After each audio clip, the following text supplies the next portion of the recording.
54살의 한옥부는 오늘도 저녁 5시에 앞치마를 둘렀습니다.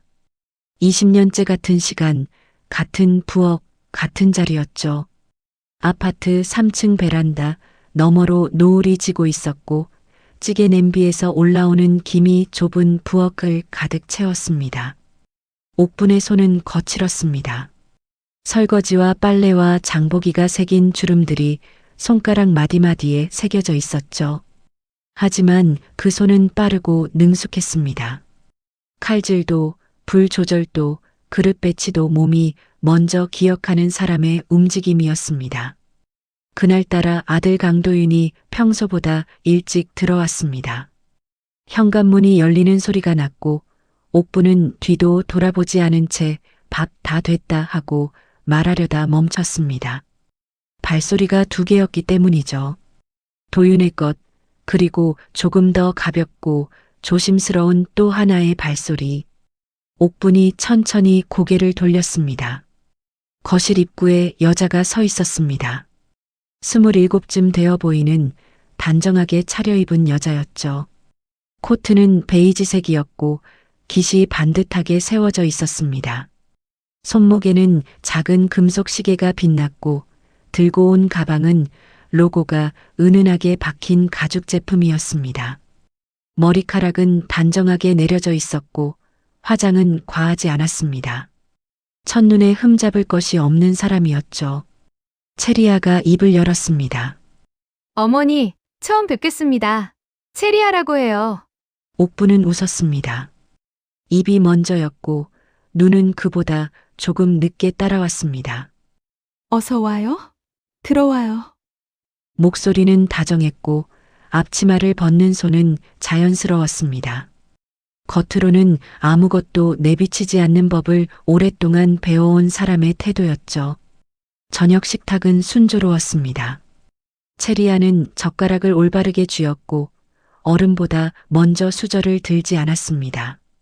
반찬을 권하면 감사합니다 했고 과하게 칭찬하지도 않았습니다. 도윤은 그 옆에서 내내 긴장이 풀린 얼굴을 하고 있었죠. 옥분이 보기엔 처음 보는 아들의 얼굴이었습니다. 어딘가 무장해제된 아이처럼 환한 얼굴. 식사 중간 체리아가 자연스럽게 말을 꺼냈습니다. 아버지 회사 이야기, 제주에 있다는 별장 이야기, 올해 안에 임원 자리를 정리하신다는 이야기. 목소리는 낮고 차분했으며 자랑처럼 들리지 않도록 조율된 말투였습니다. 잘 훈련된 사람의 문장이었죠. 옥부는 찌개를 더 떠주며 듣고 있었습니다. 고개를 끄덕이고 적당한 순간에 그렇군요라고 반응했습니다. 그러나 옥분의 눈은 체리아의 말보다 체리아의 손을 보고 있었습니다. 말이 이어지는 동안 그 손이 어디에 놓이는지, 찻잔을 잡을 때 손가락 끝이 어떻게 놓이는지를, 무언가를 계산하는 사람은 손에서 먼저 드러나는 법이라는 걸 옥부는 몸으로 알고 있었습니다. 체리아가 신발을 신고 떠나는 순간 옥부는 현관에서 배웅을 했습니다. 체리아의 구두 굽소리가 계단을 내려가며 멀어졌습니다. 도윤이 문을 닫고 돌아섰을 때 그의 얼굴은 여전히 환했죠. 어때? 엄마? 옥부는 잠깐 도윤을 바라봤습니다. 그리고 웃었습니다. 예쁘더라. 그 한마디만 했습니다. 더하지 않았죠. 설거지 물을 틀었고 그릇을 쌓았고 수세미를 집었습니다. 등 뒤에서 도윤이 방으로 들어가는 발소리가 들렸습니다. 만족한 사람의 가벼운 발걸음이었죠. 옥부는 거품을 내며 그릇을 닦으면서 한 번도 웃음을 거두지 않은 채 생각했습니다. 너무 완벽한 사람이 있습니다. 흠잡을 데가 없는 사람이 있죠. 그런데 살다 보면 알게 됩니다. 완벽함에는 2 종류가 있다는 걸. 오래 살아서 자연스럽게 몸에 밴 완벽함과 오래 연습해서 겨우 만들어낸 완벽함. 옥분의 손이 그릇 위에서 천천히, 아주 천천히 움직였습니다. 도윤이 방으로 들어간 뒤 거실은 조용해졌습니다. 강태영은 안방에서 진작 잠들었고 텔레비전도 꺼져 있었습니다. 옥분 혼자 남은 거실에는 형광등 불빛만 낮게 깔려 있었죠. 설거지를 마친 손은 아직 물기가 남아 있었고 옥분은 행주로 손을 닦으며 소파 쪽으로 걸어갔습니다. 아무 생각 없이 자려던 참이었습니다. 그런데 소파 위에 뭔가가 놓여 있었죠. 체리아가 두고 간 머플러였습니다.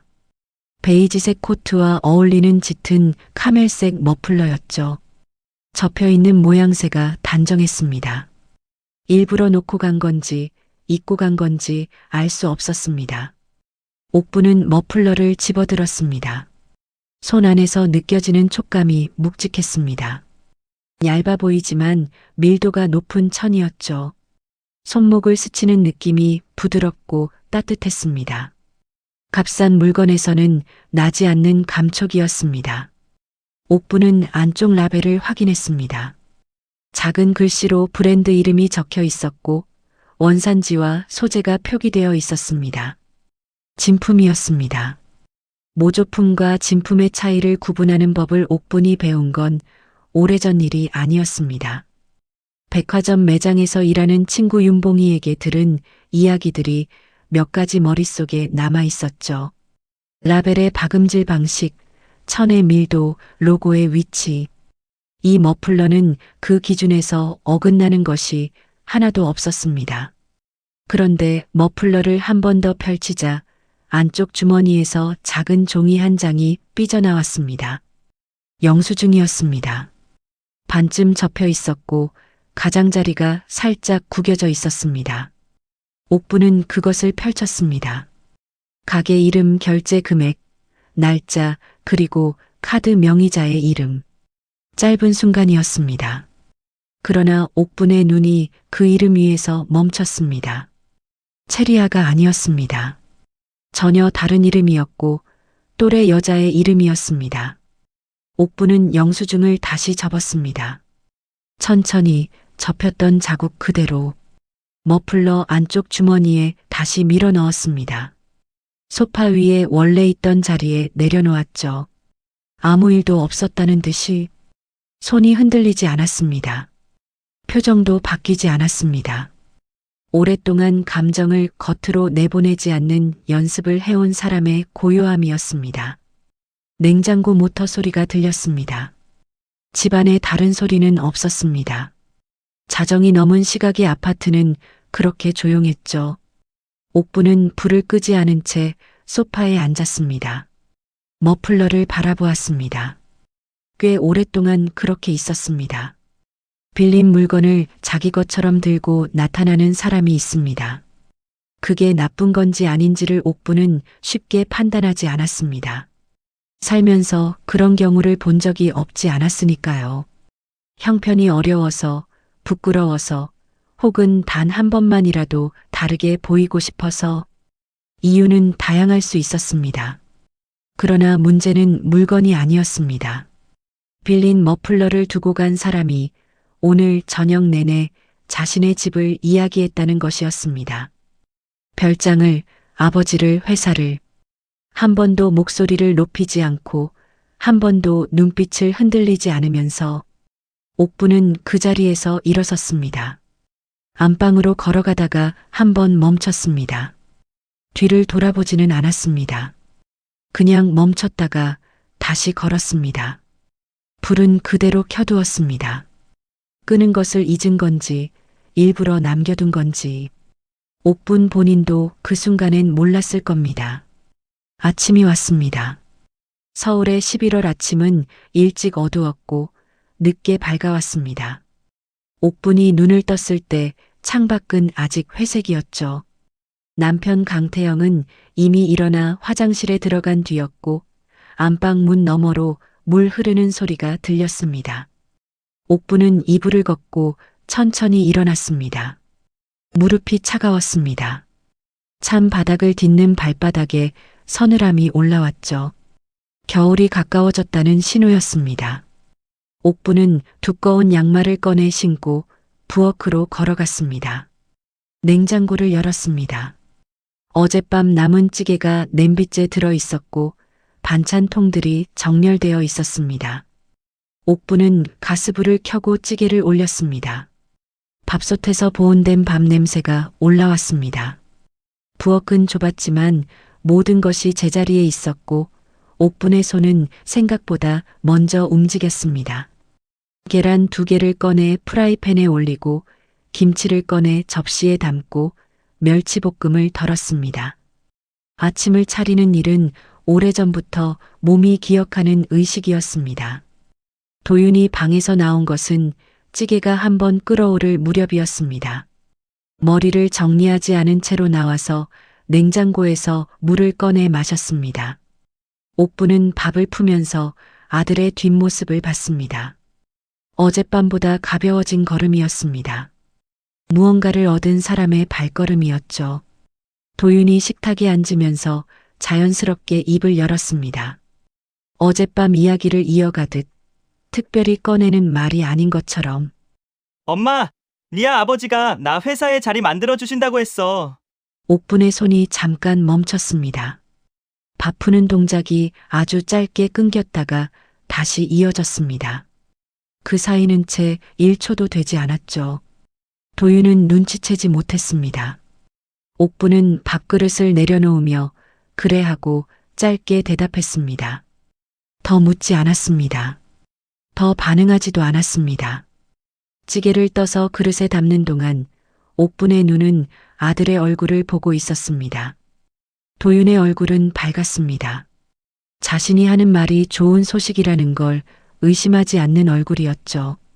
29살의 아들은 사랑에 완전히 잠겨 있었습니다. 그 안에서 보이는 것만 보고 싶은 것만 믿는 상태. 옥부는 그 얼굴을 알고 있었습니다. 자신도 한때 그런 얼굴을 가졌던 적이 있었으니까요.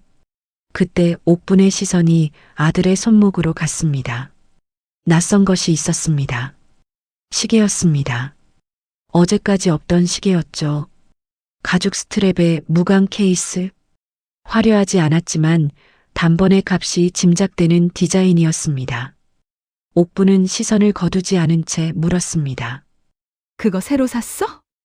도윤이 손목을 들어 보이며 웃었습니다. 리아가 선물해 줬어. 괜찮지? 옥부는 시계를 봤습니다. 그리고 시계를 바라보는 아들의 눈을 봤습니다. 선물을 받은 사람의 눈빛이 아니었습니다. 그 시계를 준 사람을 떠올리는 사람의 눈빛이었습니다. 사랑이 그런 식으로 사람의 눈에 고이는 것을 옥부는 알고 있었습니다. 나쁜 것이 아니었습니다. 그러나 그 눈빛 안에 낯선 사람이 살고 있다는 느낌 그것도 지울 수 없었습니다. 아침 식사는 조용히 끝났습니다. 태영이 나와서 밥을 먹었고 뉴스 소리가 배경처럼 깔렸습니다. 도윤은 밥을 다 먹고 출근 준비를 했고 현관에서 신발을 신으며 잘 다녀올게 했습니다. 문이 닫혔습니다. 태영도 곧 나갔습니다. 집안이 다시 옥분 혼자의 공간이 되었습니다. 옥분은 식탁을 닦았습니다. 행주가 지나간 자리가 깨끗해졌습니다. 도윤이 앉았던 자리에 시선이 잠깐 머물렀습니다. 빈 의자였습니다. 아무것도 없는 의자였죠. 그런데 옥부는 그 자리에서 아들의 손목을 다시 떠올렸습니다. 새 시계, 선물, 회사 자리, 별장, 아버지. 하나씩 꺼내놓고 보면 어느 것도 이상하지 않았습니다. 그런데 전부를 한꺼번에 놓고 보면 어딘가 무게 중심이 맞지 않는 느낌이었습니다. 너무 많은 것이 너무 빠르게 왔습니다. 옥부는 행주를 개수대에 걸었습니다. 창밖으로 아침 햇살이 들어오기 시작했습니다. 평범한 하루의 시작이었죠. 그러나 옥분의 머릿속에서는 이미 무언가가 천천히 멈추지 않고 돌아가고 있었습니다.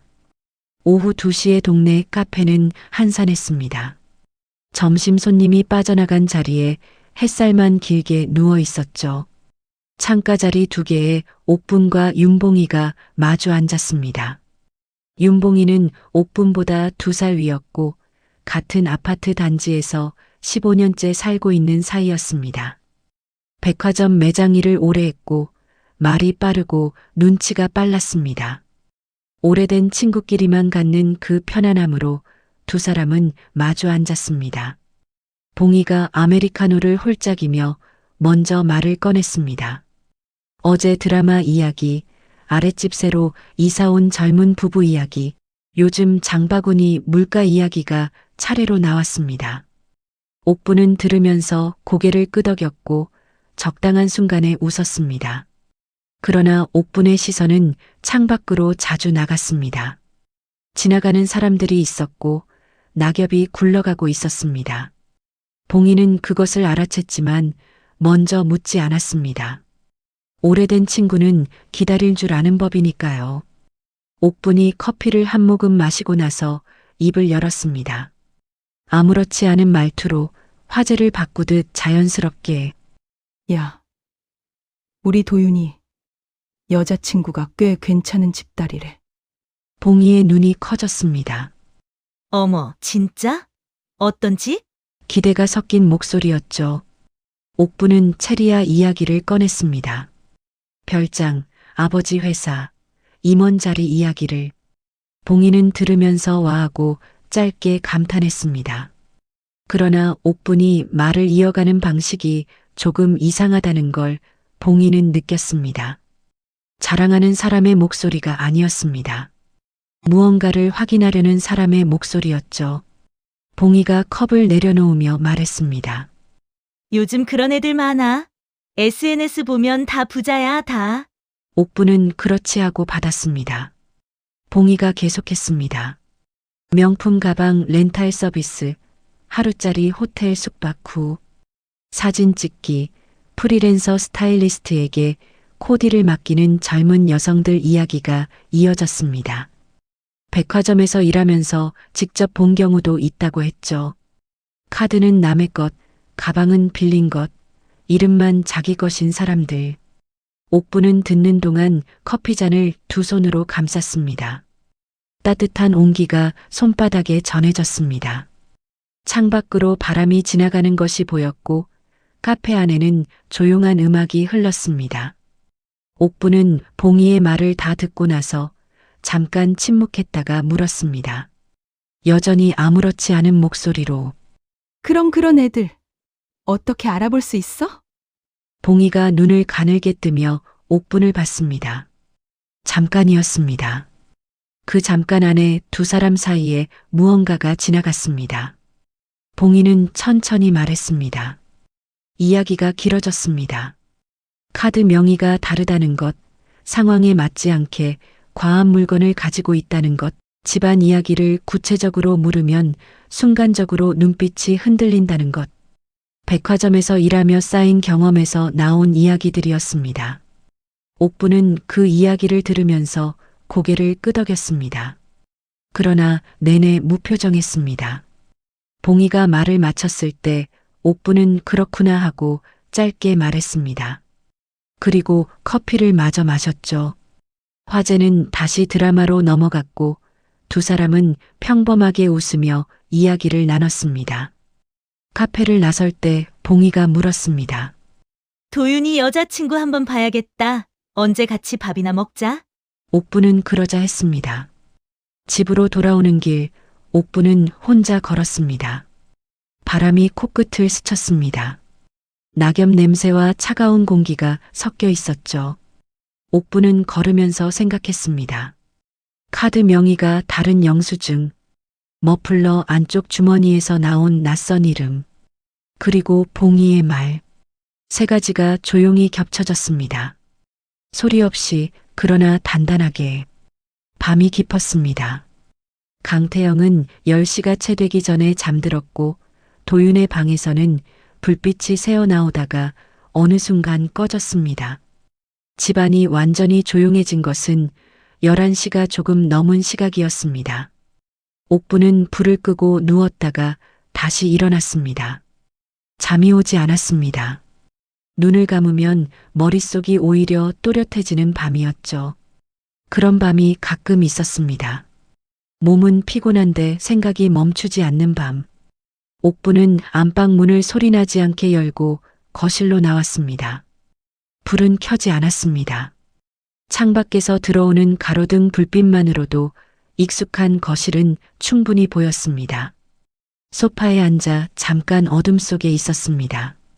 냉장고 모터 소리, 멀리서 가끔 지나가는 차 소리, 그것뿐이었습니다. 옥부는 무릎 위에 두 손을 모은 채 앉아 있다가 천천히 폰을 집어들었습니다.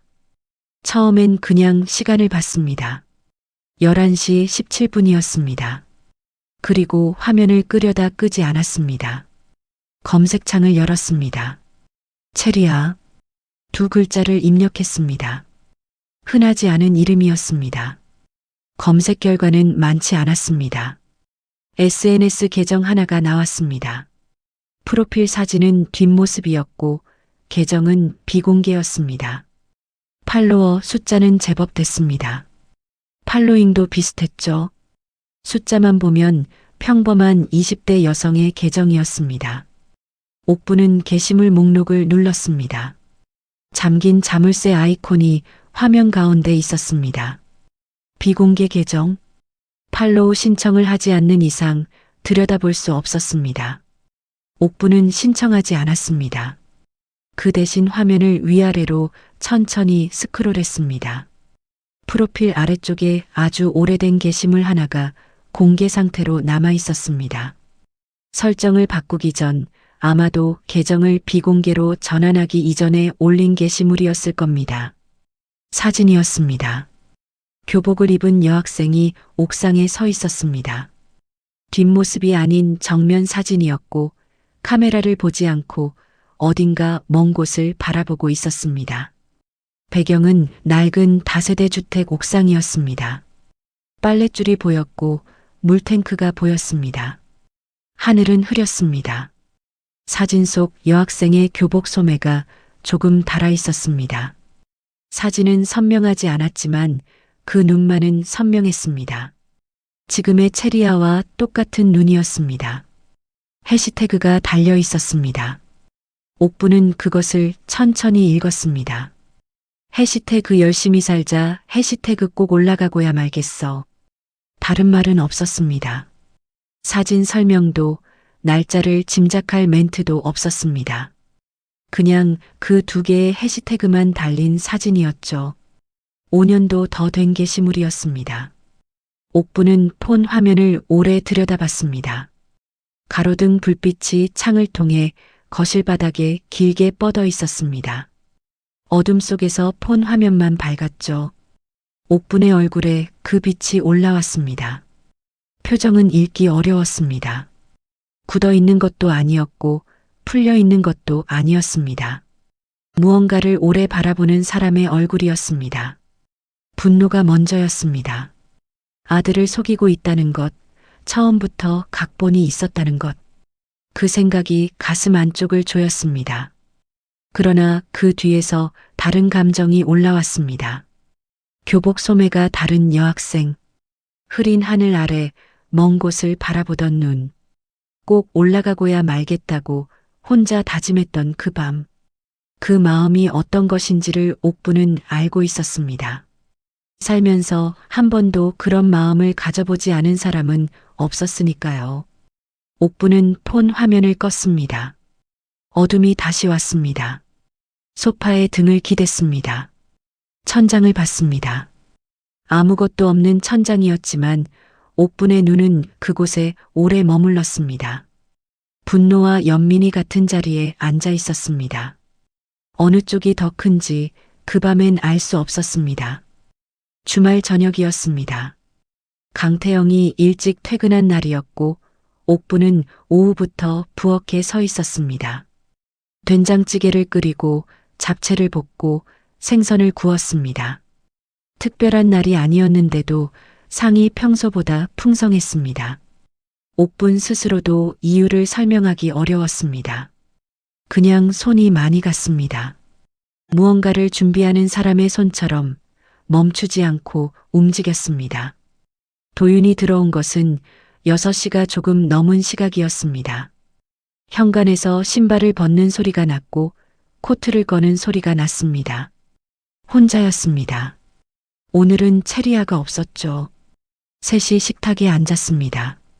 태영이 뉴스를 보다 소리를 줄였고 옥분이 밥을 폈습니다. 숟가락이 그릇에 닿는 소리, 찌개 국물을 뜨는 소리, 생선 가시를 발라내는 소리. 평범한 저녁의 소리들이었습니다. 식사가 절반쯤 지났을 때였습니다. 도윤이 밥을 한 숟가락 뜨다가 내려놓았습니다. 작은 동작이었지만 옥부는 알아챘습니다. 말을 꺼내기 전에 사람이 하는 그 짧은 준비 동작이었죠. 숨을 한번 고르는 것, 시선을 잠깐 내리까는 것.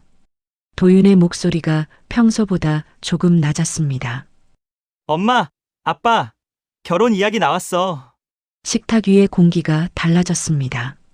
소리가 없어진 것은 아니었습니다. 찌개는 여전히 끓고 있었고 텔레비전에서는 날씨 예보가 나오고 있었습니다. 그러나 그 말이 놓인 자리 주변만 조용해진 것 같았습니다. 강태영이 수저를 들다 말고 아들을 봤습니다. 그리고 잘 됐네 하고 말했습니다.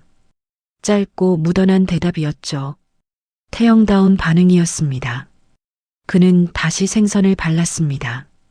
옥부는 숟가락을 내려놓았습니다. 소리가 나지 않았습니다. 아주 천천히, 아주 조심스럽게 내려놓은 숟가락이었습니다. 도윤은 어머니의 그 동작을 보고 있었습니다. 기대와 긴장이 섞인 눈으로. 옥부는 잠깐 아무 말도 하지 않았습니다. 찌개 냄비에서 작은 거품이 올라왔다 터졌습니다. 그 소리가 유난히 크게 들리는 것 같은 순간이었습니다. 옥분이 입을 열었습니다. 목소리는 낮고 평평했습니다. 도윤아, 엄마가 딱 한 가지만 물어볼. 그 집 가본 적 있어? 도윤의 시선이 흔들렸습니다. 눈이 잠깐 어딘가로 갔다가 돌아왔습니다. 손가락이 젓가락을 괜히 다시 잡았습니다. 아직. 리아가 아버지가 좀 까다로우셔서 조금 더 기다리래. 말은 자연스러웠지만 속도가 조금 빨랐습니다. 설명을 보태려는 사람의 속도였죠. 도윤이 덧붙였습니다. 곧 뵐 수 있을 거야. 리아도 준비하고 있다고 했어. 옥부는 고개를 끄덕였습니다. 천천히 깊게 한 번이었습니다. 그 고개 끄덕임안에 무엇이 들어있는지를 도윤은 읽지 못했습니다. 태영도 마찬가지였습니다. 옥부는 다시 숟가락을 들었고 찌개를 떴고 입으로 가져갔습니다. 아무 일도 없었다는 듯이 식사가 이어졌습니다. 저녁이 끝난 뒤 도윤은 설거지를 돕겠다고 했지만 옥분이 됐다 했습니다. 태영은 안방으로 들어갔고 도윤도 방으로 들어갔습니다. 부엌에 혼자 남은 옥분이 물을 틀었습니다. 그릇을 쌓고 수세미에 세제를 묻히고 첫 번째 그릇을 닦기 시작했습니다. 창밖은 이미 어두웠습니다. 부엌 창에 옥분의 얼굴이 희미하게 비쳤습니다. 기다리라고 했습니다. 아버지가 까다로우셔서 조금 더. 옥분은 그릇을 헹구며 그 말을 다시 생각했습니다. 기다리는 건 어렵지 않았습니다. 그러나 왜 기다려야 하는지를 모른 채 기다리는 건 옥분이 잘 못하는 일이었습니다. 살면서 배운 것 중 하나였습니다. 기다림에는 반드시 이유가 필요하다는 것. 그리고 이유를 알 수 없는 기다림은 기다림이 아니라 외면이라는 것을. 수도꼭지를 잠갔습니다. 행주로 손을 닦았습니다. 부엌 불을 껐습니다. 어둠 속에서 잠깐 서 있었습니다. 그리고 조용히 결심했습니다. 못 기다리겠다. 내가 먼저 가면 된다. 아침 9시였습니다. 강태영은 출근했고 도윤도 집을 나선 지 오래였습니다. 옥부는 혼자 안방 서랍을 열었습니다. 평소엔 잘 열지 않는 서랍이었습니다. 오래된 서류들이 담긴 곳이었죠. 보험증서, 등본, 낡은 통장 사본들이 비닐 파일에 나뉘어 들어 있었습니다. 옥부는 그것들을 하나씩 꺼내 넘겼습니다. 찾는 것이 있었습니다. 도윤이 체리아를 처음 데려오던 날 옥부는 딱 한 가지를 해뒀습니다. 체리아가 화장실에 간 사이 그녀의 가방 안에 살짝 보이던 신분증 케이스에서 주소를 눈으로 읽어뒀습니다. 전부 기억하진 못했습니다. 그러나 동 이름과 번지 앞자리는 머릿속에 남아 있었죠. 그날 밤 작은 메모지에 적어 이 서랍 안에 넣어뒀습니다. 언젠가 쓸 일이 생길 것 같아서 그 언젠가가 오늘이었습니다. 메모지를 찾았습니다. 볼펜으로 눌러 쓴 글씨가 작고 또렷했습니다. 인천이었습니다. 옥부는 메모지를 손바닥 위에 올려놓고 잠깐 바라봤습니다. 그리고 코트를 꺼내 입었습니다. 두꺼운 코트였습니다. 오늘 바람이 차다는 예보를 아침에 들었습니다. 핸드백에 지갑과 폰을 넣었습니다. 메모지는 손 안에 쥐었습니다. 버스 정류장까지 걸어가는 동안 바람이 불었습니다. 낙엽이 발 앞으로 굴러왔습니다. 옥부는 걸음을 멈추지 않았습니다. 정류장에 서서 버스 노선을 확인했습니다. 인천 방향 버스가 2개 있었습니다. 환승이 필요했습니다. 옥부는 교통카드를 꺼내 들고 첫 번째 버스에 올랐습니다. 버스 안은 조용했습니다. 노인 몇 명이 창가에 앉아 있었고 장바구니를 든 중년 여성이 통로 쪽 자리에 앉아 있었습니다. 흔들리는 손잡이들이 버스의 리듬에 맞춰 같이 흔들렸습니다. 옥부는 창가 자리에 앉았습니다. 메모지를 다시 꺼내 확인했습니다. 주소를 폰 지도에 입력했습니다. 경로가 나왔습니다. 버스 2번, 총 1시간 조금 넘는 거리였습니다. 창밖으로 풍경이 흘러갔습니다. 처음엔 익숙한 동네였습니다. 자주 지나다니던 사거리, 아이들이 다니는 학원 건물, 단골 슈퍼마켓이 있는 골목. 그러나 버스가 계속 달리자 풍경이 달라지기 시작했습니다. 고층 아파트 숲이 서서히 줄어들었습니다. 그 자리를 오래된 빌라들이 채웠고 빌라들 사이로 낡은 간판들이 보이기 시작했습니다. 세탁소, 철물점, 작은 슈퍼. 골목이 좁아졌습니다. 건물들이 낮아졌습니다. 환승 정류장에서 내려 2번째 버스를 기다렸습니다. 바람이 더 강했습니다. 정류장 지붕이 작아서 바람을 막아주지 못했습니다. 옥부는 코트 깃을 세웠습니다. 옆에 서 있던 노인이 오늘 참 춥네 하고 혼잣말처럼 말했습니다. 옥부는 그러게요 하고 짧게 받았습니다. 2번째 버스에 올랐습니다. 이 버스는 첫 번째보다 더 조용했습니다. 승객이 적었습니다. 옥부는 이번에도 창가에 앉았습니다. 폰 지도를 보며 남은 거리를 확인했습니다. 15 정류장. 버스가 출발했습니다. 창밖 풍경은 계속 달라졌습니다. 어느 순간부터 건물들 사이 간격이 좁아졌고 길이 구불구불해졌습니다. 도로 옆 인도가 좁아서 2 사람이 나란히 걷기 어려워 보이는 골목들이 지나쳤습니다. 빨랫줄이 건물 사이에 걸려 있는 것이 보였습니다. 창문 앞에 화분을 내놓은 낡은 집들이 있었습니다. 옥부는 그런 풍경을 보면서 메모지를 손 안에서 더 꽉 쥐었습니다. 내려야 할 정류장이 가까워졌습니다. 옥부는 일어섰습니다. 버스가 멈췄고 문이 열렸습니다. 발을 내딛는 순간 찬 공기가 얼굴을 감쌌습니다.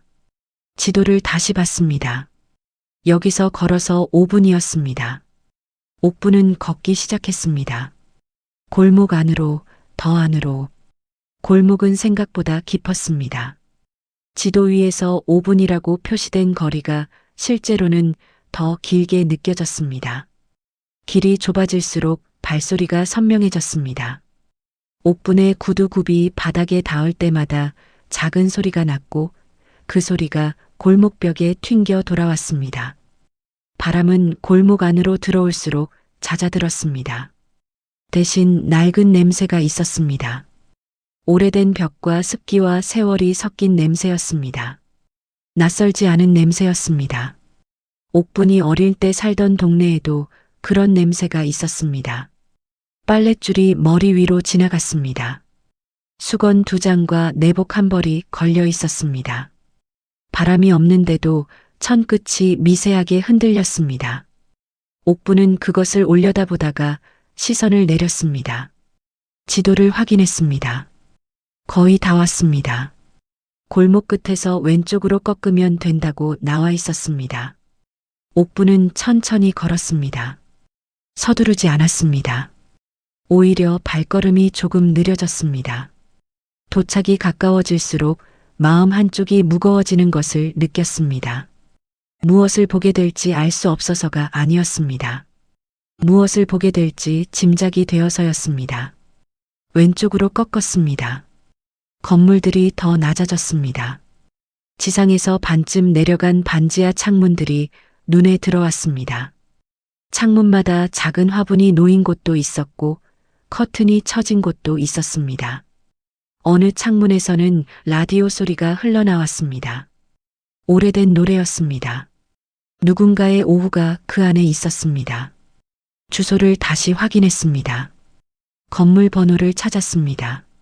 낡은 외벽에 페인트가 군데군데 벗겨진 건물이었습니다. 계단이 반층 내려가는 입구가 있었습니다. 반지하였습니다. 옥분은 계단 위에 서서 아래를 내려다봤습니다. 문이 보였습니다. 낡은 철문이었습니다. 문 옆에 작은 문패가 붙어 있었습니다. 다가가서 읽었습니다. 제 시성의 이름이었습니다. 옥분은 그 이름 앞에서 멈췄습니다. 숨을 한번 골랐습니다. 찬 공기가 폐 안으로 들어왔습니다. 입에서 하얀 김이 나왔습니다. 옥분은 손을 들어 문을 두드렸습니다. 3번이었습니다. 크지 않게, 그렇다고 작지도 않게 문 안쪽에서 소리가 났습니다. 발소리였습니다. 느리고 조심스러운 발소리였죠. 오래 혼자 지낸 사람의 걸음걸이 같았습니다. 무거운 것도 아니었고 가벼운 것도 아닌 그냥 하루하루를 버텨온 사람의 발소리. 삐걱 하는 소리와 함께 문이 열렸습니다. 그리고 옥분은 굳었습니다. 문 안에서 나온 것은 중년 여자였습니다. 50대 중반쯤으로 보였습니다. 키가 작았고 몸이 여위였습니다. 낡은 실내복 위에 카디건을 걸쳤고 머리카락은 단정하게 빗어 넘겨져 있었습니다. 손에는 물기가 있었습니다. 무언가를 하다 나온 것 같았죠. 그 여자가 옥분을 보며 고개를 살짝 기울였습니다. 낯선 사람을 마주한 표정이었습니다. 경계도 아니었고 반가움도 아니었습니다. 그냥 오래 혼자 있던 사람이 문을 열었을 때 짓는 조심스럽고 조용한 표정이었습니다. 옥분의 눈이 그 얼굴에서 멈췄습니다. 멈출 수밖에 없었습니다. 눈매였습니다. 눈의 생김새, 눈꼬리가 살짝 내려가는 방식, 눈 안에 담긴 빛의 온도, 체리아의 눈이었습니다.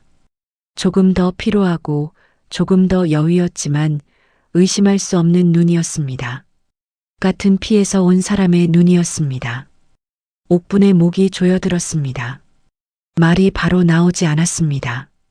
잠깐이었지만 그 잠깐이 길게 늘어났습니다. 골목의 라디오 소리가 여전히 흘렀습니다. 빨랫줄의 수건이 흔들렸습니다.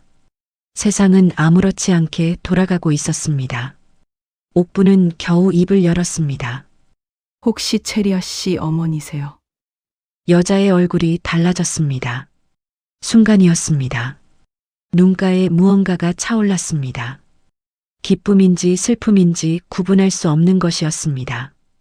오랫동안 소식을 듣지 못한 사람의 이름이 갑자기 공기 중에 떠올랐을 때 사람이 짓는 그 표정이었습니다.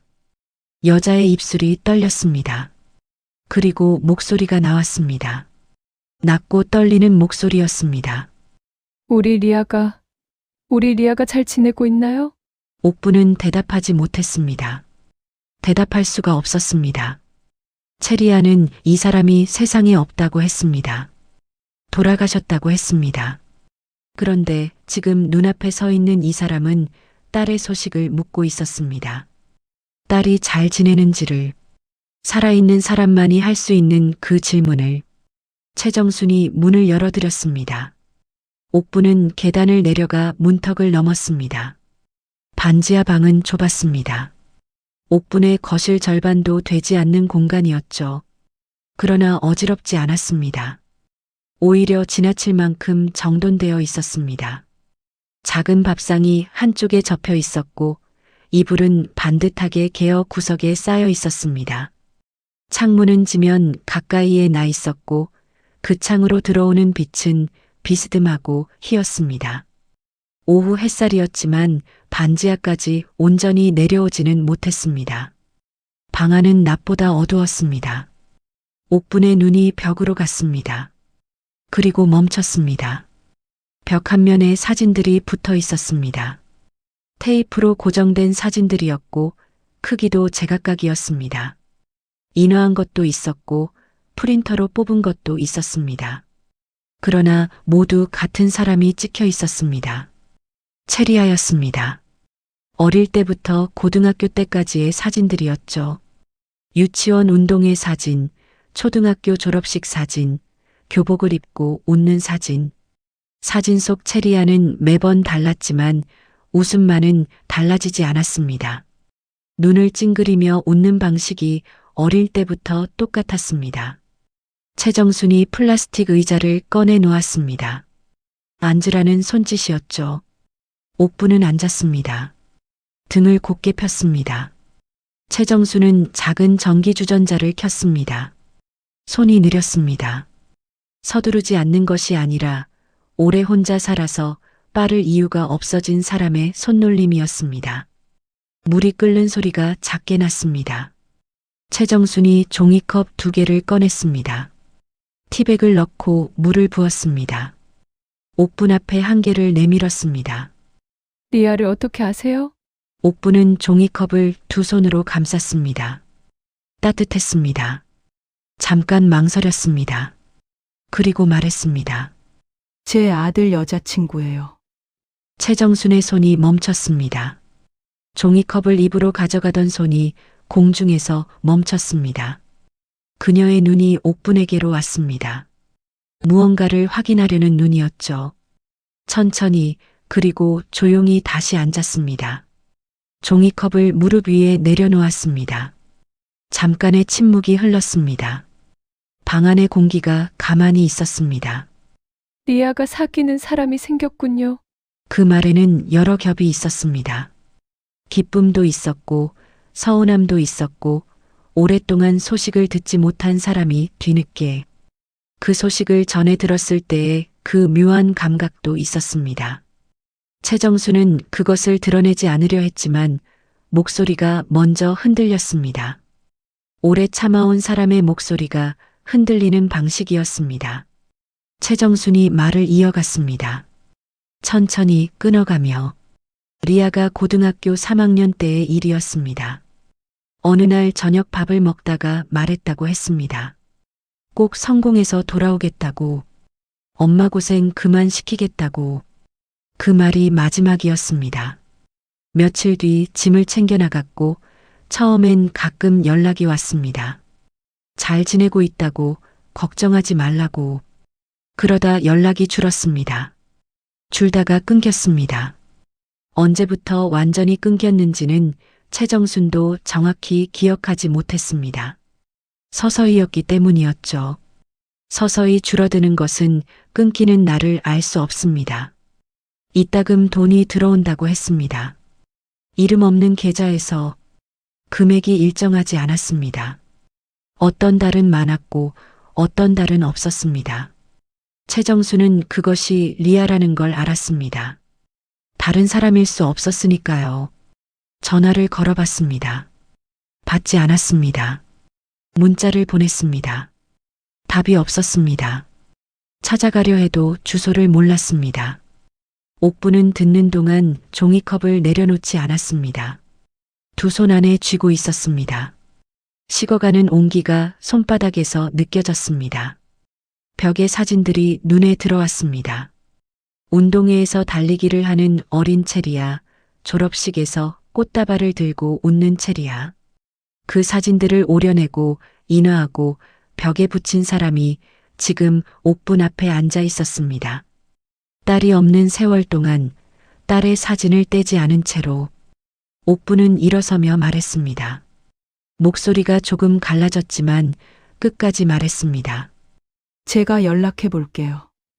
최정순이 고개를 숙였습니다. 깊게, 천천히, 그리고 두 글자를 말했습니다. 감사합니다. 짧은 말이었습니다. 그러나 그 두 글자 안에 오랜 시간이 담겨 있었습니다. 기다림과 그리움과 체념과 그럼에도 놓지 못한 것들이. 옥분은 더 말하지 않았습니다. 문을 향해 걸었습니다. 문을 열고 계단을 올랐습니다. 골목으로 나왔습니다. 찬 공기가 다시 얼굴을 감쌌습니다. 옥분은 걸음을 옮기지 않고 잠깐 그 자리에 서 있었습니다. 골목 위로 하늘이 보였습니다. 좁은 골목 사이로 잘려나간 하늘이었습니다. 흰 구름이 천천히 지나갔습니다. 아무 소리도 없었습니다. 버스가 다시 달렸습니다. 돌아오는 길이었습니다. 올 때와 같은 버스였고 같은 창가 자리였습니다. 그러나 창밖 풍경은 반대 방향으로 흘렀습니다. 낮은 건물들이 뒤로 사라지고 빌라들이 나타났다가 사라졌습니다. 아파트 숲이 다시 가까워졌습니다. 옥분은 창밖을 보지 않았습니다. 폰도 보지 않았습니다. 그냥 앞좌석 등받이를 바라보고 있었습니다. 버스가 흔들릴 때마다 몸이 따라 흔들렸지만 옥분의 시선은 움직이지 않았습니다. 머릿속에서 두 개의 얼굴이 겹쳤다가 떨어졌습니다. 체리아의 얼굴과 최정순의 얼굴이었습니다. 같은 눈매, 같은 눈꼬리. 그러나 한 사람은 명품 가방을 들고 별장 이야기를 했고 다른 사람은 반지하 방에서 이름 없는 계좌에 돈을 받으며 딸을 기다리고 있었습니다. 두 사람이 같은 핏줄이라는 것이 버스 안에서 다시 생각해도 선명했습니다. 부정하고 싶어도 부정할 수 없는 종류의 닮음이었죠. 집에 돌아온 것은 오후 4시가 조금 넘은 시각이었습니다. 현관문을 열고 들어서자 집안이 조용했습니다. 코트를 벗어 걸었습니다. 핸드백을 내려놓았습니다. 부엌으로 가서 물 한 잔을 따랐습니다. 서서 마셨습니다. 물이 목을 타고 내려가는 것이 느껴졌습니다. 차가웠습니다. 컵을 개수대에 내려놓고 창밖을 봤습니다. 아파트 단지 안에 나무 몇 그루가 서 있었습니다. 바람의 가지들이 흔들렸습니다. 옥분은 거실 소파에 앉았습니다. 오래 앉아 있었습니다. 생각을 정리하려 했지만 생각은 정리되지 않았습니다. 대신 장면들이 계속 떠올랐습니다. 체리아가 처음 들어서던 날 저녁, 그 완벽한 웃음, 제주 별장 이야기를 꺼내던 낮은 목소리, 머플러 안에서 나온 낯선 이름의 영수증, 그리고 오늘 반지하 방벽에 붙어 있던 사진들과 최정순의 두 글자, 감사합니다. 하나씩 떼어놓으면 각자 의미가 있었습니다. 그러나 전부를 이어붙이면 하나의 이야기가 됐습니다. 가난에서 벗어나고 싶었던 여자아이가 있었습니다. 그 아이는 자랐고 살아남기 위해 다른 사람이 되는 법을 익혔습니다. 어머니를 지웠습니다. 고향을 지웠습니다. 자신이 태어난 자리를 지웠습니다. 그리고 그 자리에 새로운 이야기를 심었습니다. 별장과 아버지와 회사와 상속. 한 글자도 진짜가 아닌 이야기를. 옥분은 그 이야기를 이해할 수 있었습니다. 이해한다는 것이 용납한다는 뜻은 아니었습니다. 그러나 왜 그랬는지는 알 것 같았습니다. 살면서 가난이 사람에게 무엇을 하는지를 옥분도 알고 있었습니다. 부끄럽게 만들고 작아지게 만들고 자꾸만 숨게 만드는 것. 그래서 누군가는 숨는 대신 아예 바꿔버리는 쪽을 택하기도 한다는 것을. 그러나 아들이 있었습니다. 도윤이 있었습니다. 그 아이는 지금 체리아를 사랑하고 있었습니다. 거짓말 위에 쌓인 사랑이었습니다. 그 사실이 옥분을 가장 오래 붙들었습니다. 찌개가 잘못된 재료로 끓여지면 맛이 좋아도 언젠가는 드러납니다. 숨긴 것은 숨겨진 채로 사라지지 않습니다. 시간이 지날수록 더 커지고 더 무거워지고 결국 어느 날 한꺼번에 나옵니다. 옥부는 소파에서 일어섰습니다. 부엌으로 가서 저녁 준비를 시작했습니다. 냉장고를 열었습니다. 재료들을 꺼냈습니다. 손이 움직이기 시작했습니다.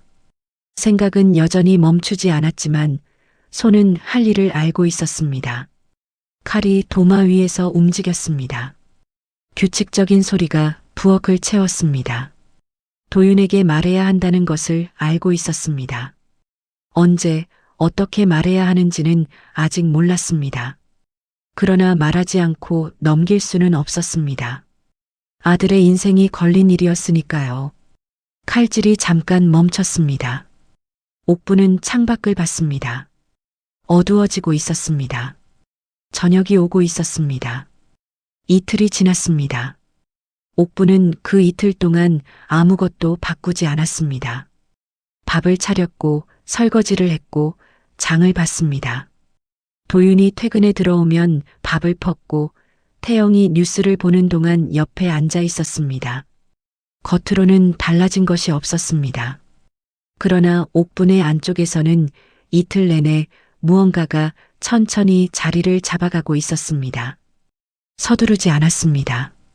말할 준비가 된 사람은 먼저 자신이 무엇을 말할지를 정확히 아는 법이라는 걸 옥부는 살면서 배웠습니다.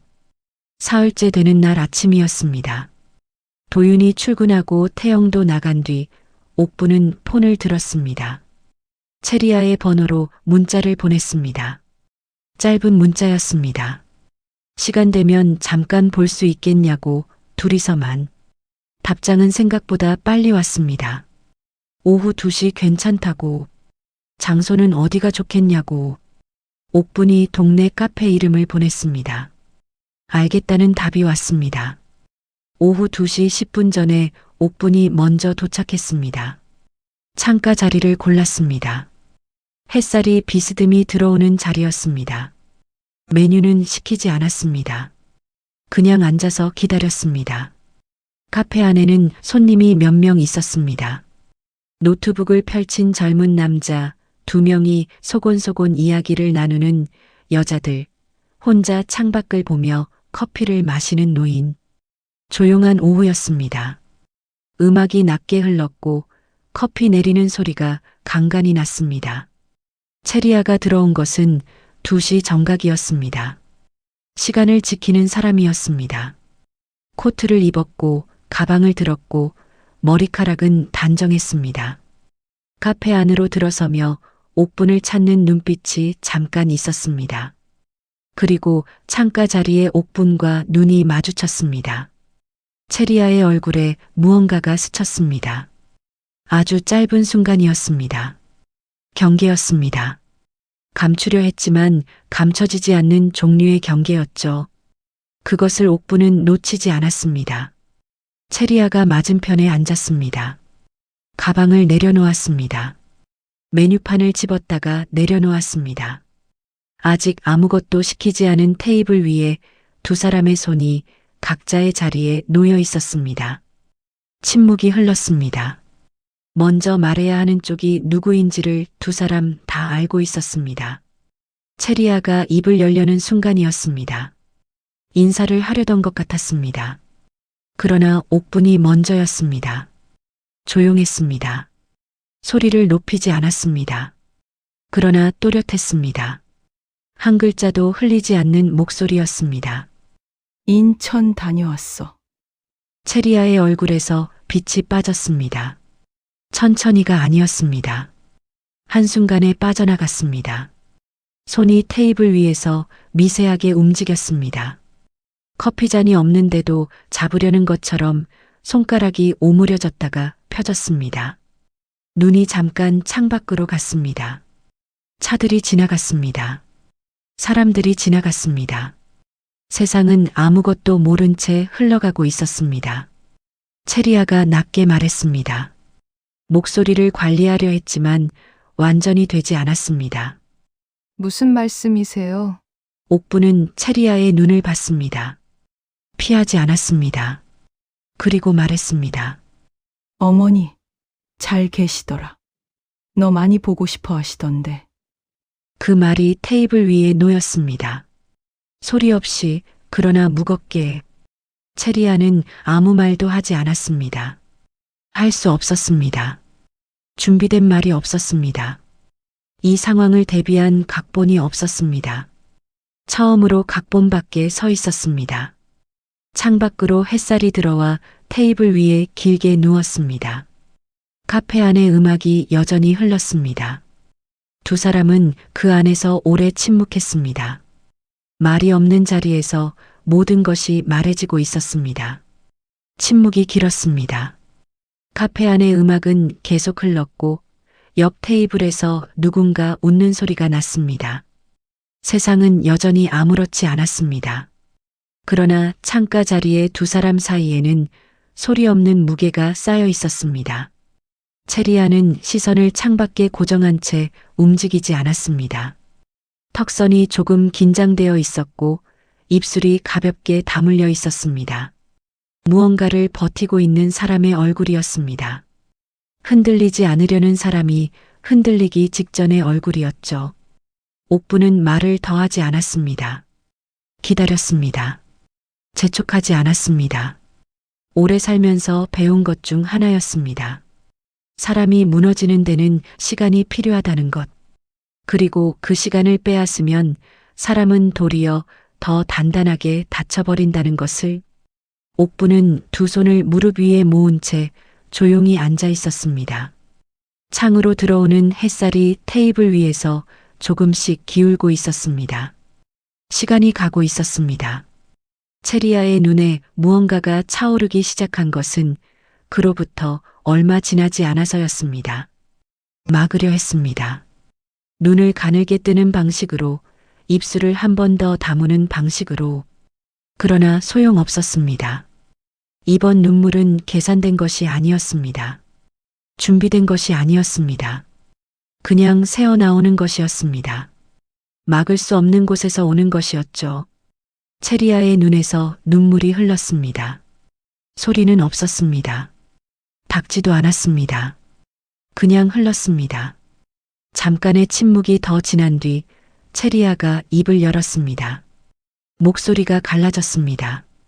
처음 말이 나오기까지 시간이 걸렸습니다. 저도 알아요. 제가 나쁜 짓 한 거. 옥부는 듣고 있었습니다. 끊지 않았습니다. 체리아가 계속했습니다. 처음엔 그냥 잘 사귀어 보려고 했다고 했습니다. 가난한 집딸이라고 하면 달라질 것 같아서 처음부터 다른 사람인 척 시작했다고. 목소리가 낮았습니다. 변명하는 목소리가 아니었습니다. 오히려 오래 혼자 안고 있던 것을 처음 꺼내는 사람의 목소리였습니다. 근데 도윤 오빠는 저희 집안에 대해 한 번도 물어본 적이 없어요. 그 문장에서 체리아 스스로 멈췄습니다. 말을 하다가 그 말의 무게를 처음 느끼는 것 같았습니다. 도윤은 한 번도 묻지 않았습니다. 어느 동네 사는지, 부모님이 어떤 분인지, 집안 형편이 어떤지를. 체리아가 꺼낸 적도 없었고 도윤이 물은 적도 없었습니다. 그냥 함께 밥을 먹었고 함께 걸었고 함께 웃었습니다. 그 사실이 지금 이 순간 체리아에게 가장 무겁게 내려앉았습니다. 속인 사람이 오히려 그 진심 앞에서 무너지는 아이러니였습니다. 옥부는 체리아를 오래 바라봤습니다. 표정을 읽었습니다. 연기가 아니었습니다. 지금 이 눈물은 아니었습니다. 계산이 끝난 자리에서 나오는 것이 있었습니다. 사람이 모든 것을 내려놓았을 때 남는 것이 있었습니다. 그것이 지금 체리아의 얼굴에 있었습니다. 옥부는 그것을 알아볼 수 있었습니다. 살면서 그런 얼굴을 몇 번 본 적이 있었습니다. 다 잃은 사람의 얼굴이기도 했고 처음으로 솔직해진 사람의 얼굴이기도 했습니다. 긴 침묵이 지난 뒤 옥분이 입을 열었습니다. 목소리는 낮았습니다. 차갑지 않았지만 따뜻하지도 않았습니다. 그 중간 어딘가 사실만을 말하는 사람의 온도였습니다. 나쁜 짓은 맞아. 근데 나쁜 사람인지는 아직 모르겠다. 체리아가 옥분을 봤습니다. 처음으로 정면으로 봤습니다. 그 눈에 눈물이 아직 남아 있었습니다. 말이 없었습니다. 할 말을 찾는 것도 아니었습니다. 그냥 그 말을 받아들이는 시간이 필요했습니다. 나쁜 짓은 맞다는 것, 그러나 아직 모르겠다는 것. 단죄도 아니고 용서도 아닌 그 자리. 체리아는 그 자리에 처음 서보는 것 같았습니다. 카페 안의 음악이 바뀌었습니다. 조금 더 느린 곡이었습니다. 창밖으로 구름이 지나가며 햇살이 잠깐 가려졌다가 다시 돌아왔습니다. 두 사람은 그 안에서 아무 말 없이 앉아 있었습니다. 말이 없는 자리가 때로는 말보다 더 많은 것을 담는다는 것을 그 오후의 카페가 조용히 증명하고 있었습니다. 저녁 7시였습니다. 강태영이 퇴근에 들어왔을 때 옥부는 부엌에 서 있었습니다. 밥은 다 됐고 반찬도 나와 있었습니다. 그러나 평소와 다른 것이 하나 있었습니다. 식탁에 2개의 자리만 차려져 있었습니다. 태영이 코트를 걸며 부엌을 들여다봤습니다. 옥분이 돌아보지 않고 말했습니다. 오늘 저녁은 당신 혼자 먹으라고 도윤이랑 할 얘기가 있다고. 태영은 잠깐 옥분의 등을 봤습니다. 그리고 아무것도 묻지 않았습니다. 오래 같이 산 사람은 물어야 할 때와 물으면 안 될 때를 구분할 줄 알았습니다. 태영은 밥을 차려 안방으로 들어갔습니다. 안방 문이 조용히 닫혔습니다. 도윤이 들어온 것은 그로부터 20분 뒤였습니다. 현관에서 신발을 벗다가 집안이 조용하다는 것을 느꼈는지 잠깐 멈추는 기색이 있었습니다. 거실로 나온 도윤에게 옥분이 말했습니다. 앉으라고. 목소리가 평평했습니다. 도윤은 소파에 앉았습니다. 코트를 벗지도 않은 채였습니다. 옥분은 맞은편 의자를 당겨 앉았습니다. 두 사람 사이에 작은 탁자가 있었습니다. 거실 불빛이 낮았습니다. 창밖은 이미 어두웠습니다. 옥분이 말하기 시작했습니다. 처음부터였습니다. 머플러 안에서 나온 영수증 이야기부터 체리아의 오래된 SNS 사진 이야기까지 인천에 다녀온 것, 골목과 반지하 방과 벽에 붙은 사진들을, 최정순의 얼굴을, 그 2글자 감사합니다를, 카페에서 체리아를 만난 것, 체리아가 흘린 눈물을 하나씩 순서대로 빠뜨리지 않고 말했습니다. 목소리는 높아지지 않았습니다. 흔들리지도 않았습니다. 그러나 그 안에 담긴 것의 무게는 문장마다 달랐습니다. 도윤은 처음엔 듣고 있었습니다. 코트를 입은 채로, 등을 소파에 기댄 채로, 표정이 없었습니다. 아직 받아들이는 중이었습니다. 옥분의 말이 이어질수록 도윤의 얼굴이 조금씩 달라졌습니다. 미간이 좁아졌습니다. 입술이 한번 움직였다가 멈췄습니다. 손이 무릎 위에서 주먹을 쥐었다가 폈습니다. 그러다 옥분이 최정순의 이야기를 꺼냈을 때였습니다. 도윤이 일어섰습니다. 갑자기가 아니었습니다. 천천히였습니다. 그러나 앉아 있을 수 없어서 일어선 사람의 움직임이었습니다. 말도 안 돼. 작은 목소리였습니다. 혼잣말 같았습니다. 도윤은 거실을 걸었습니다. 이쪽 끝에서 저쪽 끝으로, 다시 이쪽으로. 옥분은 쫓아가지 않았습니다. 앉아서 기다렸습니다. 도윤이 걷는 동안 거실 바닥이 삐걱거렸습니다. 오래된 마루였습니다. 그 소리가 규칙적으로 났습니다. 얼마나 지났는지 알 수 없었습니다. 도윤이 결국 벽에 기댔습니다. 등을 벽에 붙이고 천천히 내려앉았습니다. 주저앉는 것이었습니다. 어른이 된 아들이 바닥에 주저앉는 것을 옥부는 처음 봤습니다. 그리고 도윤이 울었습니다. 소리가 없었습니다. 얼굴을 가리지도 않았습니다. 그냥 눈에서 눈물이 흘렀습니다. 뺨을 타고 내려갔습니다. 도윤은 그것을 닦지 않았습니다. 닦을 생각을 못하는 것 같았습니다. 옥부는 그 모습을 보면서 가슴 안쪽이 조여드는 것을 느꼈습니다. 아들이 우는 것을 보는 것은 언제나 그랬습니다. 어릴 때도 지금도. 한참 뒤에 도윤이 고개를 들었습니다. 눈이 붉었습니다. 목소리가 갈라졌습니다. 엄마, 나 어떻게 해? 옥부는 아들을 봤습니다. 오래, 똑바로. 그리고 말했습니다. 그건 네가 결정해. 엄마는 네가 속은 거 알려주려 한 거지. 네 인생까지 결정하려는 게 아니야. 도윤이 그 말을 들었습니다. 한 번에 다 받아들이지는 못하는 것 같았습니다. 그러나 그 말이 어디서 온 것인지는 알았습니다. 도윤이 천천히 고개를 들어 어머니를 봤습니다. 오래 보았습니다. 살면서 어머니를 그렇게 오래 들여다본 적이 있었는지 모를 만큼 오래. 그리고 무언가가 도윤의 얼굴에서 달라졌습니다. 적이라고 생각했던 사람이 적이 아니었다는 것을 사람이 깨닫는 순간의 얼굴이었습니다. 거실의 낮은 불빛 아래에서 한 번도 아니었던 어머니의 얼굴이 처음으로 다르게 보였습니다. 주말 오후였습니다. 하늘은 맑았지만 바람이 찼습니다.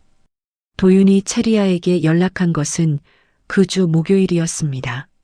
만나자고 했습니다. 체리아는 긴 침묵 끝에 알겠다고 했습니다. 토요일 오후 2시 도윤이 체리아를 데리러 갔습니다. 어디로 가는지는 말하지 않았습니다. 체리아도 묻지 않았습니다. 두 사람은 지하철을 탔습니다. 환승을 한 번 했습니다. 그리고 버스로 갈아탔습니다. 창밖 풍경이 달라지기 시작했을 때 체리아의 손이 무릎 위에서 조용히 움직였습니다. 손가락이 오므려졌다가 펴졌습니다. 도윤은 그것을 봤지만 말하지 않았습니다. 대신 체리아의 손 위에 자신의 손을 올려놓았습니다. 아무 말 없이 버스에서 내렸습니다. 골목 입구였습니다. 체리아가 멈췄습니다. 발이 움직이지 않는 것이었습니다. 이 골목을 알고 있었습니다. 눈을 감아도 그릴 수 있는 골목이었습니다. 빨랫줄이 어디 걸려 있는지, 어느 집 창문에서 라디오 소리가 나는지, 어느 모퉁이에서 바람이 소용돌이 치는지를 고등학교를 졸업하고 이 골목을 떠난 날부터 한 번도 돌아오지 않았습니다. 그러나 몸은 기억하고 있었습니다. 발바닥이 기억하고 있었습니다. 도윤이 체리아 옆에 섰습니다. 앞을 보면서 말했습니다. 강요하는 것이 아니었습니다. 그냥 옆에 있겠다는 말이었습니다. 체리아는 도윤을 보지 않았습니다. 골목 안을 보고 있었습니다. 낡은 벽들이 서 있었고 좁은 하늘이 그 위에 열려 있었습니다. 겨울 직전의 하늘이었습니다. 차고 맑았습니다. 체리아는 숨을 한 번 들이쉬었습니다. 그리고 걷기 시작했습니다. 도윤이 옆에서 따라 걸었습니다. 골목이 깊어졌습니다. 걸음마다 어릴 때의 장면들이 올라왔습니다. 이 골목에서 학교를 오갔습니다. 이 골목에서 비를 맞았습니다. 이 골목에서 어머니를 기다렸습니다. 어머니가 퇴근해 오는 발소리를 구분할 수 있었습니다. 다른 발소리들 사이에서도 어머니의 것만 알아챌 수 있었던 시절이 있었습니다. 체리아는 걸으면서 그 기억들을 밟았습니다. 피하지 않았습니다. 이번엔 피하지 않기로 했습니다. 반지하 문 앞이었습니다. 체리아가 멈췄습니다. 문을 보았습니다. 낡은 철문이었습니다. 페인트가 군데군데 벗겨져 있었습니다. 옥분이 이 문을 두드렸다는 것을 체리아는 알고 있었습니다. 이틀 전 카페에서 들었습니다. 이 문이 열렸고 어머니가 나왔다는 것을 체리아는 문패를 받습니다. 성이 자신과 같은 이름이었습니다. 오래된 문패였습니다. 이사를 한 번도 하지 않은 사람의 문패였습니다. 체리아의 발이 움직이지 않았습니다. 손을 들어 노크를 해야 한다는 것을 알고 있었습니다. 그러나 손이 올라가지 않았습니다. 몸이 머리보다 솔직했습니다. 두려웠습니다. 문이 열리는 것이 두려웠습니다. 어머니의 얼굴을 보는 것이 두려웠습니다. 그 얼굴에서 원망을 잃게 될까봐가 아니었습니다. 원망이 없을까봐 두려웠습니다. 원망도 하지 않고 그냥 반겨줄까봐. 그것이 더 견디기 어려울 것 같았습니다. 도윤이 체리아의 손을 잡았습니다. 꼭 쥐었습니다. 말은 하지 않았습니다. 손만이었습니다. 그 온기가 체리아의 손바닥에서 손목으로 팔로 올라왔습니다. 체리아는 그 손을 한번 내려다봤습니다. 그리고 고개를 들었습니다. 손을 들었습니다. 문을 두드렸습니다. 아주 작게였습니다. 들릴 듯 말 듯한 소리였습니다. 그러나 조용한 골목에서 그 소리는 충분했습니다. 발소리가 났습니다. 체리아는 그 발소리를 알아챘습니다. 오래전에 기억한 것이었습니다. 느리고 조심스러운 발소리였습니다. 하루를 버텨온 사람의 발소리였습니다. 삐걱, 문이 열렸습니다. 최정순이 나왔습니다. 딸의 얼굴을 봤습니다. 말이 없었습니다. 긴 침묵이었습니다. 체리아의 눈에서 눈물이 흘렀습니다. 이번엔 막지 않았습니다. 엄마, 최정순이 말없이 딸을 안았습니다. 작은 몸이었습니다. 여위고 작은 몸이었지만 팔의 힘은 단단했습니다. 오래 기다린 사람의 힘이었습니다. 체리아는 그 안에서 소리 없이 울었습니다. 어깨가 흔들렸습니다. 도윤은 두 걸음 뒤에 서서 골목 하늘을 봤습니다. 반지하 좁은 창문으로 오후 햇살이 비스듬히 들어왔습니다. 그 방에 햇살이 드는 것을 오늘 처음인 것처럼 빛이 조심스러웠습니다. 일주일이 지났습니다. 그 사이에 많은 것이 있었고 또 아무것도 없었습니다. 도윤과 체리아 사이에 무슨 대화가 오갔는지를 옥부는 묻지 않았습니다. 도윤이 먼저 말하지 않으면 기다리기로 했습니다. 아들의 인생이었습니다. 옥분이 할 수 있는 것은 이미 했습니다. 사실을 알려줬고 판단은 넘겼습니다.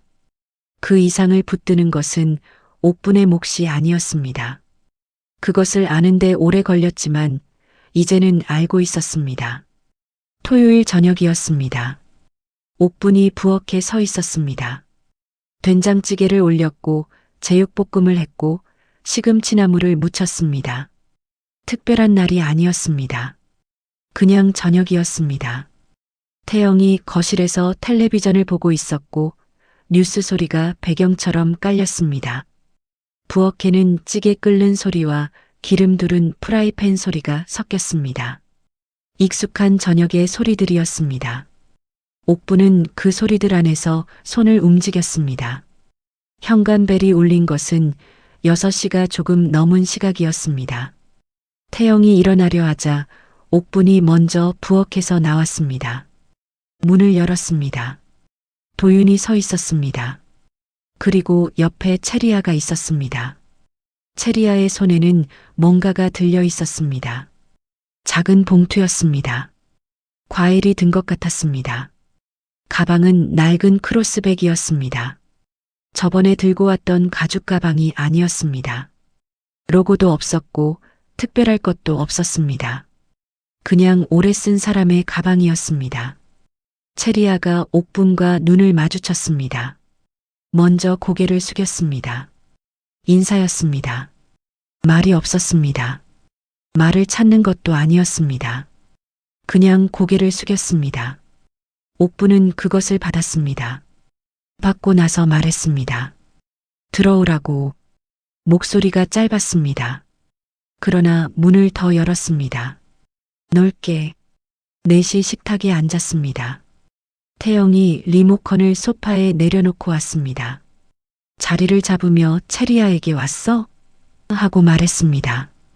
크게 다른 것이 없는 인사였습니다. 태영은 원래 그런 사람이었습니다. 깊이 따지지 않고 앞에 있는 것을 있는 그대로 받아들이는 사람. 그 평범함이 오늘은 다른 무게를 가졌습니다. 체리아의 어깨에서 무언가가 조금 내려가는 것이 보였습니다. 옥분이 밥을 폈습니다. 태영 것, 도윤 것 순서대로. 그리고 체리아 것을 폈습니다. 그릇에 밥을 담았습니다. 찌개를 떴습니다. 제육볶음을 옮겼습니다. 손이 멈추지 않았습니다. 그러다 제육볶음 그릇을 체리아 쪽으로 조금 더 밀었습니다. 말은 없었습니다. 그냥 밀었습니다. 체리아는 그것을 봤습니다. 옥분의 손을 봤습니다. 거칠고 주름진 손이었습니다. 오래 살아온 사람의 손이었습니다. 수저 소리가 났습니다. 찌개 국물을 뜨는 소리, 반찬 접시가 움직이는 소리, 밥알이 숟가락에 담기는 소리. 식사가 시작됐습니다. 태영이 찌개를 한 숟가락 뜨고 잘 됐다 했습니다. 찌개 맛이 좋다는 말이었습니다. 도윤이 제육볶음을 집으며 밥을 폈습니다. 평범한 저녁이었습니다. 아무것도 해결되지 않은 것들이 있었고 앞으로 해야 할 이야기들이 남아 있었습니다. 그러나 지금 이 순간은 그냥 저녁이었습니다. 옥분이 체리아 그릇에 고기를 더 올려줬습니다. 말없이였습니다. 젓가락으로 집어 올렸습니다. 체리아의 그릇에 내려놓았습니다. 그것뿐이었습니다. 체리아가 고개를 들었습니다. 감사하다는 말을 찾았습니다. 입이 열렸습니다. 그런데 말이 나오지 않았습니다. 대신 눈물이 왔습니다. 소리가 없었습니다. 밥상 앞에서 숟가락을 쥔 채로 그냥 흘렀습니다. 옥분이 체리아를 봤습니다. 그리고 말했습니다. 많이 먹어? 얼굴이 너무 빠졌네. 그것이 다였습니다. 그 이상의 말은 없었습니다. 사과를 요구하지 않았습니다. 설명을 요구하지 않았습니다. 앞으로 어떻게 할 것인지를 묻지 않았습니다. 그냥 많이 먹으라고 했습니다. 얼굴이 빠졌다고 했습니다. 그 두 문장 안에 옥분이 할 수 있는 것이 다 들어 있었습니다. 체리아는 눈물을 닦지 않은 채로 숟가락을 들었습니다. 밥을 떴습니다. 입으로 가져갔습니다. 저녁 뉴스 소리가 거실에서 흘렀습니다. 찌개가 끓었습니다. 숟가락과 젓가락이 그릇 위에서 움직였습니다. 네 사람의 저녁이 그렇게 이어졌습니다. 밖에서는 바람이 불었습니다. 겨울이 오고 있었습니다. 그러나 부엌에서 올라오는 찌개 냄새와 볶음의 기름 냄새가 집안을 가득 채웠습니다. 따뜻했습니다. 말이 없어도 따뜻한 것들이 있었습니다. 설명하지 않아도 전해지는 것들이 있었습니다. 오래 살아온 사람만이 줄 수 있는 방식으로 옥분은 오늘 저녁을 줬습니다.